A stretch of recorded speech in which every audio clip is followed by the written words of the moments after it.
Hi children, welcome back. ഈ പ്രോബ്ലങ്ങൾ ചെയ്യുന്ന സമയത്ത് നിങ്ങളെടുത്ത് തെറ്റിപ്പോകുന്നുണ്ടോ? Then you must be happy. അതെന്താ ഹാപ്പി ആവേണ്ടതെന്നോ? പ്രോബ്ലം ചെയ്ത് തെറ്റിപ്പോയി, then you must be happy എന്ന് പറയുന്നതിൻ്റെ ലോജിക്ക് എന്താണെന്ന് നിങ്ങൾക്ക് മനസ്സിലായോ? It's really logical thing. One problem goes wrong with you എന്ന് വെച്ചാൽ എന്താ അർത്ഥം എന്നറിയോ? ഒരു കൺസെപ്റ്റ് നിങ്ങൾക്ക് കൃത്യമായി മനസ്സിലായിട്ടില്ല എന്നുള്ളതാണ്. കൺസെപ്റ്റുകളെല്ലാം കൃത്യമാണെങ്കിൽ പ്രോബ്ലം തെറ്റിപ്പോവില്ലല്ലോ.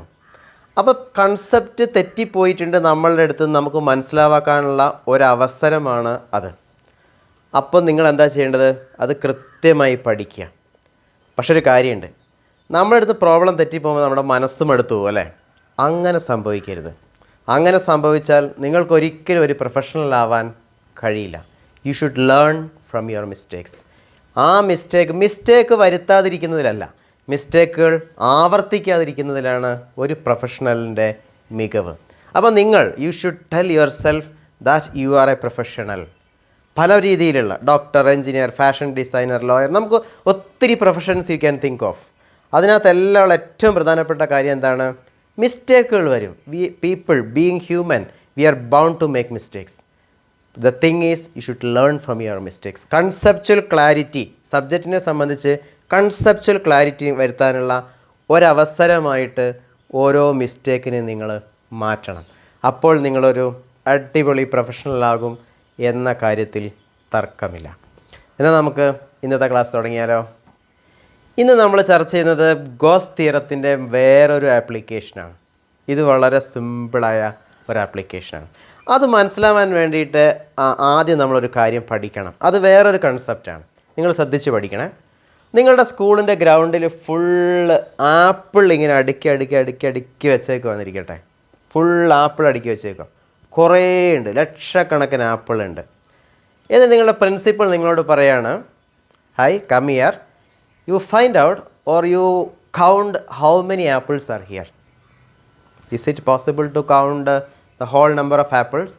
Literally impossible. അത്തരം ഒരു സാഹചര്യത്തിൽ ഒരു സയൻസ് സ്റ്റുഡൻ്റ് എന്ന നിലയ്ക്ക് നിങ്ങൾ എന്താ ചെയ്യാൻ പറ്റുന്നത്? ഒന്ന് ആലോചിച്ച് നോക്കിക്കേ. ഒരു ഐഡിയ ഞാൻ പറയാം. ആ മൊത്തം ഗ്രൗണ്ടിലും ആപ്പിൾസ് വെച്ചേക്കാണ്. അപ്പോൾ നിങ്ങൾക്ക് ആ സ്കൂളിൻ്റെ ഗ്രൗണ്ടിൻ്റെ മൊത്തം ഏരിയ എത്രയാണ് സ്വാഭാവികമായിട്ട് നിങ്ങൾക്ക് കണ്ടുപിടിക്കാനായിട്ട് കഴിയും. അപ്പോൾ നിങ്ങൾ ചെയ്യേണ്ടത് 1 മീറ്റർ സ്ക്വയർ ഇങ്ങനെ വരയ്ക്കുക. അതിനകത്ത് എത്ര ആപ്പിൾസ് ഉണ്ടെന്ന് നോക്കുക. ഉദാഹരണത്തിന് അവിടെയുള്ളത് ഒരു 500 ആപ്പിളാണെന്നിരിക്കട്ടെ, 500 ആപ്പിൾസ് ആണെന്നിരിക്കട്ടെ. എന്ന് വെച്ചാൽ എന്താ അർത്ഥം? 500 ആപ്പിൾസ് പെർ മീറ്റർ സ്ക്വയർ ഉണ്ട് എന്നാണ്. Means in every 1 metre square you have 500 apples. അങ്ങനെയാണെങ്കിൽ മൊത്തം എത്ര ആപ്പിൾ ഉണ്ടെന്ന് അങ്ങനെയാണ് നമ്മൾ കണ്ടുപിടിക്കുക. മൊത്തം ഏരിയ എത്ര മീറ്റർ സ്ക്വയർ ഉണ്ട് എന്ന് നോക്കുക. അതിന് 500 കൊണ്ട് മൾട്ടിപ്ലൈ ചെയ്താൽ മതി അല്ലേ? ഈ ആശയം നമുക്ക് വളരെ പ്രധാനപ്പെട്ടതാണ്. ചാർജസിനെ കുറിച്ച് പറയുമ്പോഴും വസ്തുക്കളെ ചാർജ് ചെയ്യുന്നതിനെക്കുറിച്ച് പറയുമ്പോഴും this idea is very important. ഇവിടെ നമ്മളിത് സർഫസ് ആപ്പിൾ ഡെൻസിറ്റി എന്ന് എടുക്കുകയാണെങ്കിൽ, if you are having such a uniform distribution of charges on some surface, we call that distribution, അവിടെയുള്ള 1 മീറ്റർ സ്ക്വയറിലുള്ള ചാർജിൻ്റെ അളവുണ്ടല്ലോ, അതിനെ നമ്മൾ സർഫസ് ചാർജ് ഡെൻസിറ്റി എന്നാണ് വിളിക്കുക. എന്താണ്? Surface charge density. Usually we use the symbol sigma for that. അപ്പോൾ ആണെങ്കിൽ അതിൻ്റെ unit എന്തായിരിക്കും? Coulomb per metre square, capital C. Coulomb per metre square എന്നായിരിക്കും നമ്മൾ എടുക്കുക. അപ്പോൾ ടോട്ടൽ ഏരിയ നിങ്ങൾക്ക് കണ്ടുപിടിക്കണമെങ്കിൽ 1 മീറ്റർ സ്ക്വയറിൽ ഇത്രയുമാണ് എന്ന് നിങ്ങൾക്ക് അറിയാമെങ്കിൽ ടോട്ടൽ ഏരിയ കൊണ്ട് മൾട്ടിപ്ലൈ ചെയ്താൽ മതി. അപ്പോൾ ഈ ആശയം, ആ ആപ്പിളിൻ്റെ എക്സാമ്പിൾ രസമായിട്ടില്ലേ? Surface apple density, surface charge density. ആ ആശയം നന്നായിട്ട് മനസ്സിലാക്കി വെക്കണം. ഇനി നമ്മൾ ഒരു പുതിയ എക്സാമ്പിളിലേക്ക് പോവുകയാണ്. ഇനി നമുക്ക് ചെയ്യാനുള്ളത് എന്താണെന്നറിയോ? ഒരു ഷീറ്റ് എന്ന് പറഞ്ഞാൽ ഇങ്ങനെ കോപ്പറിൻ്റെ ഒരു ഷീറ്റ് ഉണ്ടെന്ന് സങ്കല്പിക്കുക. കണ്ടക്റ്റിംഗ് ആയ ഒരു ഷീറ്റ്. ഈ ഷീറ്റിൽ മുഴുവൻ നമ്മൾ ചാർജ് കൊടുത്തേക്കാണ്. അതാണ് നമ്മളിവിടെ കാണിക്കുന്നത്. ഇതാണ് ആ ഷീറ്റായിട്ട് നമ്മൾ കാണിക്കുക. അതിൽ നമ്മളിങ്ങനെ ചാർജ് കൊടുത്തു എന്നിരിക്കട്ടെ. അപ്പോൾ ഇതിൽ എത്ര ചാർജ് ഉണ്ട് എന്ന് നമുക്ക് മനസ്സിലാവാൻ വേണ്ടിയിട്ട് നമ്മൾ അതിൽ കൊടുത്തിരിക്കുന്ന സർഫസ് ചാർജ് ഡെൻസിറ്റി സിഗ്മ എന്ന് എടുക്കുന്നു. Here as the sheet is positively charged, we say the surface charge density is plus sigma. Plus sigma ആണ് സർഫസ് ചാർജ് ഡെൻസിറ്റി വരുന്ന രീതിയിൽ യു ഹാവ് ചാർജ് ഇറ്റ്. ഇനി അതിൻ്റെ രണ്ട് ഭാഗത്തും ഇലക്ട്രിക് ഫീൽഡും ഉണ്ടാവും അല്ലേ. We are going to find how much electric field this sheet produces on both the sides. നമ്മൾ ഉപയോഗിക്കുന്ന തിയറം ഏതാണ്? ഗോസ് തിയറമാണ്. ഗോസ് തിയറത്തിൻ്റെ ഇക്വേഷനും കാര്യങ്ങളെല്ലാം എല്ലാവരും ഓർത്തിരിക്കുന്നില്ലേ? നമ്മൾ 5 സ്പെസിഫിക് സ്റ്റെപ്സിലാണ് പോവുക അല്ലേ. അപ്പോൾ ഒന്നാമത്തെ സ്റ്റെപ്പ്, ആ സ്റ്റെപ്പുകൾ നിങ്ങൾ ഓർക്കുന്നുണ്ടാവണം, കാണാതെ പഠിച്ചിട്ടുണ്ടാവണം അല്ലേ. എന്തായിരുന്നു 5 സ്റ്റെപ്പുകൾ? പെട്ടെന്നൊന്ന് റീകളക്ട് ചെയ്ത് നോക്കിക്കേ. ആദ്യം we will imagine an appropriate Gaussian surface. The second is we will find out the total flux through that surface. The third is we will find out how much charge is enclosed by that surface. And the fourth is we will apply these ideas. നമ്മൾ കണ്ടുപിടിച്ച ഈ കാര്യങ്ങൾ we will apply into the Gauss theorem equation. And the fifth is we will rearrange those equations for finding electric field. It's very simple. അപ്പോൾ നിങ്ങൾ അത് ഒരിക്കൽ കൂടെ ഓർത്ത് വെക്കണം. പ്രിയ കുട്ടികളെ, നിങ്ങൾ ഓരോ കാര്യം ഓരോ ദിവസം സിസ്റ്റമാറ്റിക്കായിട്ട് പഠിക്കണം. അങ്ങനെ പഠിക്കുമ്പോൾ മാത്രമേ നമുക്ക് കാര്യങ്ങൾ ഓർത്തിരിക്കാൻ പറ്റൂ. അങ്ങനെ പഠിക്കുമ്പോൾ നമ്മൾ അറിയാതെ നമുക്ക് കോൺഫിഡൻസ് ഉണ്ടാകും, വലിയ സ്വപ്നങ്ങൾ കാണാൻ പറ്റും. അങ്ങനെയല്ലേ? നിങ്ങൾക്ക് ഇഷ്ടമുള്ള കോളേജസ്, ഏത് തരം കോളേജ് ആയിക്കോട്ടെ, നിങ്ങൾക്ക് ഇഷ്ടമുള്ള ലൈഫ് എന്തായിക്കോട്ടെ, അതിനകത്തേക്ക് അധ്വാനിച്ചേ നമുക്ക് എത്താനായിട്ട് പറ്റുള്ളൂ. ആ കാര്യം നിങ്ങൾക്ക് ഓർമ്മയുണ്ടാവണം. അതുകൊണ്ട് നിങ്ങൾ നന്നായിട്ട് ശ്രദ്ധിക്കണം. ആ 5 സ്റ്റെപ്പുകൾ കൃത്യമായിട്ട് പഠിച്ചിട്ടില്ലെങ്കിൽ പഠിക്കണം കേട്ടോ. ഇനി നമുക്ക് എടുക്കാം. അപ്പോൾ നമ്മൾ ആദ്യമായിട്ടൊരു ഗോസിയൻ സർഫസ് എടുക്കാൻ പോവുകയാണ്. ഇവിടെ നമ്മളോട് പുതിയ പ്രോബ്ലങ്ങളൊന്നും ചോദിക്കാൻ പോകുന്നില്ല. നമുക്ക് പഠിച്ചിട്ടുള്ള, ഇപ്പം നമുക്ക് 3 ഗോസ് തിയറത്തിൻ്റെ ആപ്ലിക്കേഷൻസാണ് പഠിക്കാനുള്ള. This is a second one we are handling. അപ്പോൾ അതിനകത്ത് പുതിയതായിട്ടൊരു ആപ്ലിക്കേഷൻ നമ്മളോട് ചോദിക്കില്ല. Okay, that we can be sure of. അപ്പോൾ നമ്മൾ ഇതങ്ങ് പഠിച്ചാൽ മതി. അപ്പോൾ ഇവിടെ നമ്മൾ imagine you take this point here or somewhere here. ഇവിടെയാണിരിക്കട്ടെ. പോയിൻ്റ് ഇവിടെ എടുക്കാം അല്ലെങ്കിൽ ഇവിടെ എടുക്കാം. ഇവിടെ എടുക്കുന്നു ഞാനിപ്പം. ഓക്കെ, അപ്പുറത്തും ഇപ്പുറത്തുള്ളതായി. അപ്പോൾ ഞാൻ ഇമാജിൻ ചെയ്യുന്ന ഗോസിയൻ സർഫസ് എങ്ങനെയാണെന്ന് നിങ്ങൾ ശ്രദ്ധിക്കാം. ഗോസിയൻ സർഫസ് ഒരു പൈപ്പ് രൂപത്തിലാണ് ഇമാജിൻ ചെയ്യുന്നത്. You should remember that the Gaussian surface must be A closed surface. അപ്പോൾ ആ പൈപ്പ് എങ്ങനെയാണ് ഇമാജിൻ ചെയ്യുന്നത് നോക്കിക്കുക. ഈ സൈഡിലുള്ള പൈപ്പിൻ്റെ ആ കട്ട് ഫേസാണ് ഞാൻ വരച്ചിരിക്കുന്നത് ഇത്. അപ്പോൾ അതിലാണ് ആ പോയിൻ്റ് ഉള്ളത്. അവിടുന്ന് പൈപ്പ് ഇങ്ങനെ അങ്ങോട്ട് പോകുന്നു. എന്നിട്ട് ഇത് പൈപ്പ് ആ പേപ്പറിൻ്റെ മറ്റേ ഭാഗത്തായതുകൊണ്ട് ഞാൻ ഇങ്ങനെ വരയ്ക്കുന്നു. ഓക്കെ, അപ്പോൾ ഇതാണ് Gaussian surface.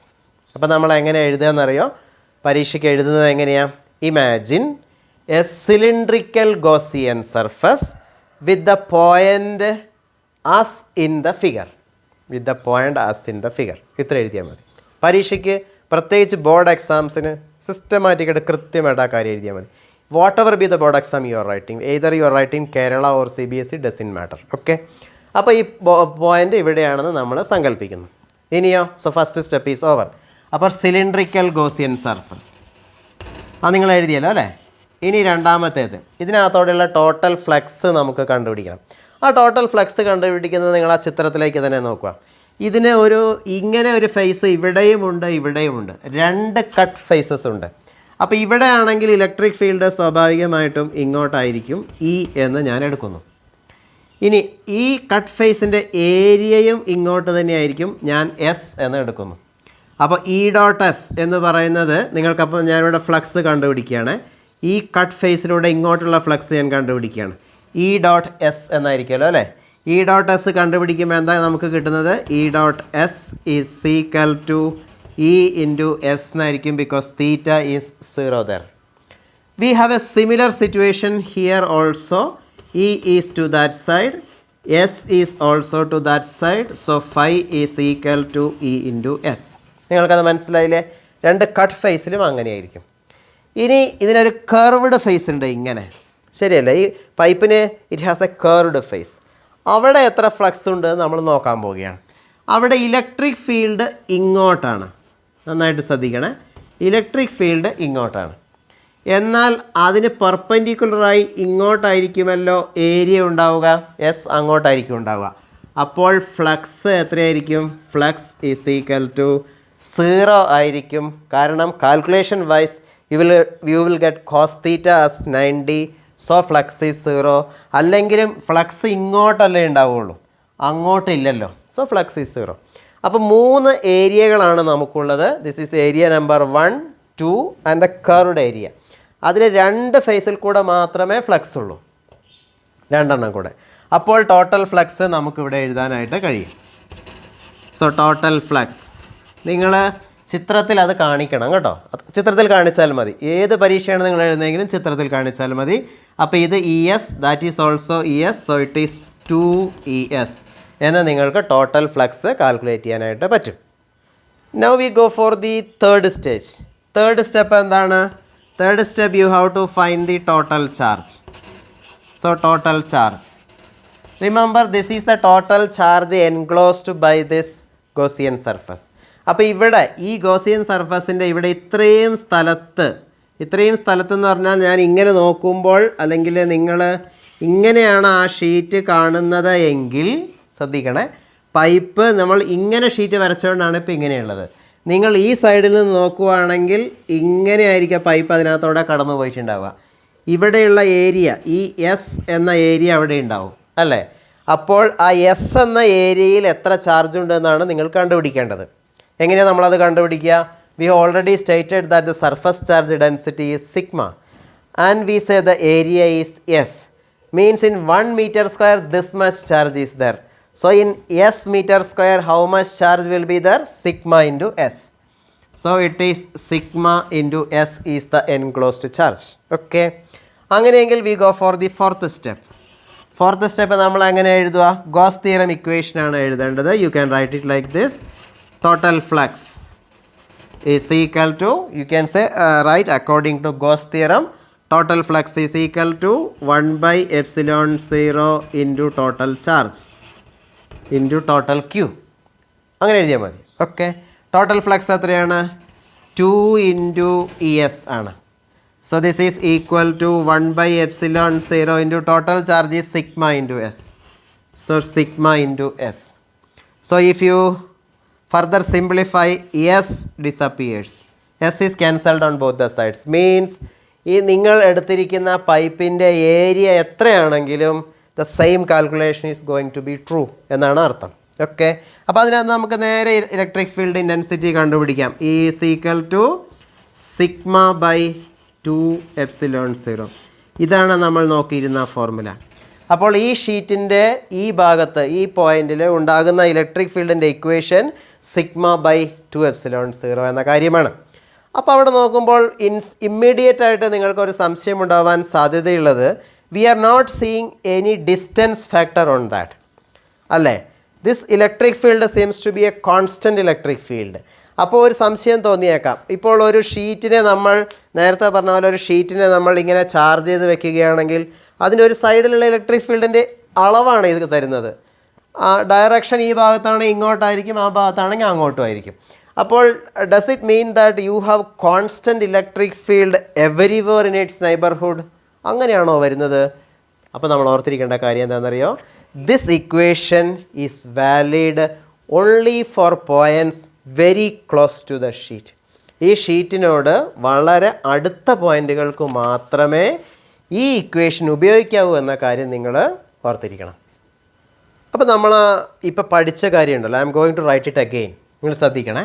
So you have a sheet of charged sheet, okay, with a surface charge density plus sigma. Then you have electric field on this side to that direction. E is equal to sigma by 2 epsilon 0. Here you have electric field in this direction. ശ്രദ്ധിക്കണം. So that magnitude is sigma by 2 epsilon 0. Instead of positive charge, if the sheet is negatively charged, what difference will be there? The direction of the electric field is reversed. The direction is reversed in this direction. So E is equal to again sigma by 2 epsilon 0 or half of sigma by epsilon 0. Sigma by epsilon 0 പകുതി ഉണ്ടാവുള്ളൂ. And in this side you have electric field to that direction. Electric field is equal to sigma by 2 epsilon 0. You write it again and again so that you can by heart that idea. Okay. അങ്ങനെ പറഞ്ഞ് എഴുതി പഠിക്കുക. Positive negative ആണെങ്കിൽ this is how the electric field is going to be. ഇനി ഇതിൻ്റെ കോമ്പിനേഷനായിട്ട് if you are keeping more than one plate, how the electric field will be, that is also interesting. നോക്കിക്കേ, I am going to keep 2 sheets here. ഞാനിവിടെ കുറച്ച് അകത്തിയാണ് ഷീറ്റുകൾ വരയ്ക്കുന്നത്. But remember this equation is valid only if you are keeping it very close. അപ്പോൾ remember this plates are very close എന്ന് കരുതണം. ഞാനിത് അകത്തി വരച്ചിരിക്കുന്നത് എനിക്ക് എഴുതാൻ വേണ്ടിയിട്ടാണ്. ഓക്കെ, അപ്പോൾ when you are keeping 2 plates, actually the space here is divided into 1, 2, 3 areas. Imagine this is plus sigma and this is also plus sigma. So what kind of electric field is going to be created in these 3 spaces? We are going to find out. Remember, even though they are slightly apart, we are going to use the same equation. Okay. അപ്പോൾ ഇതിനകത്ത് we keep them these plates as this is plate number 1 and this is plate number 2 എന്നെടുക്കുകയാണെങ്കിൽ plate number 1 produces an electric field here that is in this direction, say E1, which is equal to sigma by 2 epsilon 0. I know that. And this sheet also produces an electric field here that is again in this direction, that is again E1, which is equal to this. So the total electric field here in the region 1 will be sigma by epsilon 0, because half sigma by epsilon 0 adds up to give you sigma by epsilon 0. The same logic can be applied here also. Here the electric field is in that direction, so the net electric field will be sigma by epsilon 0. So I hope you understood that. And think of the space marked as 2 here. Sheet 1 produces an electric field in this direction. Sheet 2 produces an electric field in this direction. So the net electric field will be 0 in between the sheets. Okay. അത് നന്നായിട്ട് ശ്രദ്ധിക്കണം. അപ്പോൾ 2 ഷീറ്റുകൾ നിങ്ങൾ അടുപ്പിച്ച് വെക്കുകയാണെങ്കിൽ, and if they are having the same surface charge density, they are not going to produce any electric field in between the sheets, and their electric fields will add up on the outer area. ഈ 2 ഏരിയയിലും അവ add ചെയ്യും, പക്ഷെ നടുക്ക് electric field ഉണ്ടാവില്ല. ആശയം മനസ്സിലായോ? Now what difference will be there if the surface charge density on both the sheets are negative? Will there be an electric field in between the sheets? Again, they will be in opposite directions and they cancel each other. No electric field in between. The net electric field on this side will be sigma by epsilon 0 in magnitude, and their direction will be towards the plate. Here also the net field is of this magnitude, but the direction is again opposite. ആശയം മനസ്സിലായില്ലേ? ഇനി നമ്മൾ ചെയ്യാൻ പോകുന്നത്, this is A very interesting case, very important case. പരീക്ഷയ്ക്ക് പല പ്രാവശ്യം ചോദിച്ചിട്ടൊക്കെ ഉള്ളതാണ്. എന്താണ് നമുക്ക് തുടർന്ന് പഠിക്കാനുള്ളതുമാണ്. നിങ്ങൾ നന്നായി ശ്രദ്ധിക്കണം. ഒരു ഷീറ്റ് വയ്ക്കുന്നു, അടുത്ത ഷീറ്റ് വയ്ക്കുന്നു. This is sheet number 1, this is sheet number 2. എന്തായിരിക്കും ഈ കേസ് നിങ്ങൾക്ക് you can guess it. What is that? This sheet will have a plus sigma charge density on that. This will have an equal but opposite surface charge density on that. Means this is positively charged and this is negatively charged. എന്ന് സങ്കല്പിക്കുക. ഈ charges ഇൻസൈഡിലായിരിക്കും ഉണ്ടാവുക because of their mutual attraction. നമ്മൾ ആ കാര്യം ഇവിടെ ശ്രദ്ധിച്ചിട്ടില്ല. എന്താണെങ്കിലും ചാർജിൻ്റെ ഈ ഇലക്ട്രിക് ഫീൽഡിൻ്റെ രീതി എങ്ങനെയായിരിക്കും?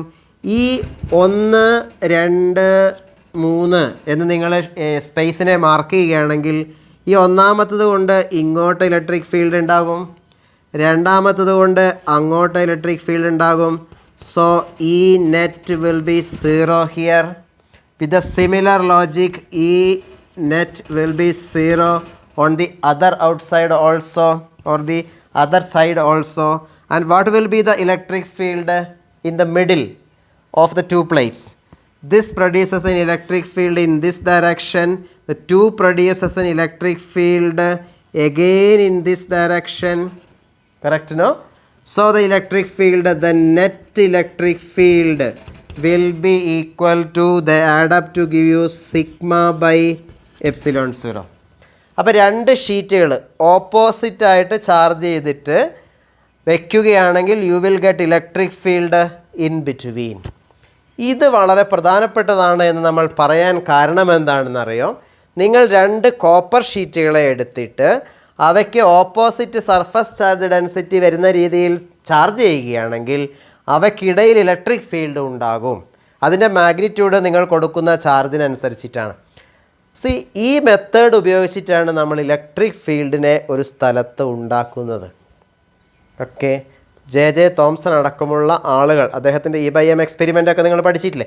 അതൊക്കെ ചെയ്യാൻ വേണ്ടിയിട്ട് അദ്ദേഹം ഇലക്ട്രിക് ഫീൽഡ് ഉണ്ടാക്കിയിരിക്കുന്നത് ഈ രീതിയിലാണ്. അപ്പോൾ എങ്ങനെയാണ് ഇത് ചെയ്യുക എന്നത് വളരെ സിമ്പിളായൊരു കാര്യമാണ്. നിങ്ങൾ ചെയ്യേണ്ടത് ഒരു കോപ്പർ ഷീറ്റ് എടുക്കുക, അടുത്ത ഒരു കോപ്പർ ഷീറ്റ് എടുക്കുക, എന്നിട്ടോ അതിനെ വെറുതെ ബാറ്ററിയിലേക്ക് ഇങ്ങനെ കണക്ട് ചെയ്യുക. ബാറ്ററിയിലേക്ക് കണക്ട് ചെയ്യുന്ന സമയത്ത് ഇങ്ങനെ വെറുതെ ബാറ്ററിയിലേക്ക് കണക്ട് ചെയ്യുക 2 ഷീറ്റുകളെ. അങ്ങനെ കണക്ട് ചെയ്യുന്ന സമയത്ത് എന്താണ് സംഭവിക്കുക? ബാറ്ററിയുടെ പോസിറ്റീവിലേക്ക് ചാർജ് ചെയ്ത് കണക്ഷൻ കൊടുത്തിരിക്കുന്ന പ്ലേറ്റിൽ ബാറ്ററി എന്താണെന്ന് വെച്ചാൽ battery will pick electrons from that, means that plate will become positively charge and that electrons will be pushed to the other plate by this battery, so the plate will become negatively charged. If you are taking 1 electron from here, that electron will be deposited on the other sheet. അപ്പോൾ അവയ്ക്ക് equal surface charge density ആയിരിക്കും വരിക.